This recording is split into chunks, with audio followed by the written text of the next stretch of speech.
There are some words with which fixed preposition is used, and this plays vital role in grammar. Hi guys, this is Manish Pandey, and today I have come here to teach this type of preposition. Let's start.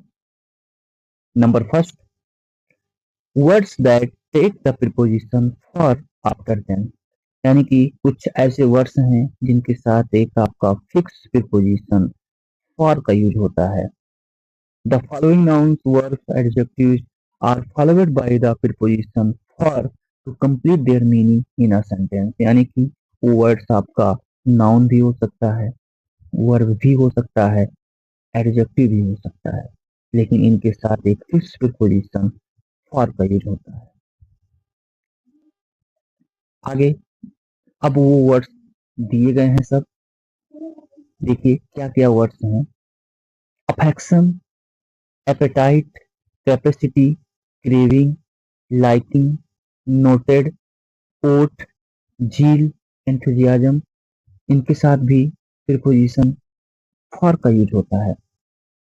Customary, eminent, start, jealous, ambition, atone, care, desire, love, remorse, wait, zest, design, grateful, stipulate, anxiety, blame, compensate, passion, lust, reward, wish, clamour, eager, penitent, apology, sue, candidate, contempt, hope, necessity, pine. इन सब के साथ preposition for का use होता है. और आगे देखिए कुछ दिया हुआ है. Yon, conspicuous, eligible, qualified, sufficient. इनका कुछ एग्जाम्पल देख लेते हैं. जैसे she had a deep affection for her anger sister.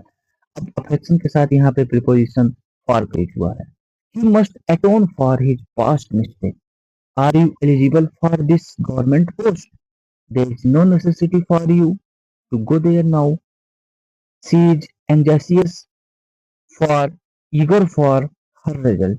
तो इन सब के साथ एक फिक्स प्रीपोजिशन for का यूज होता है.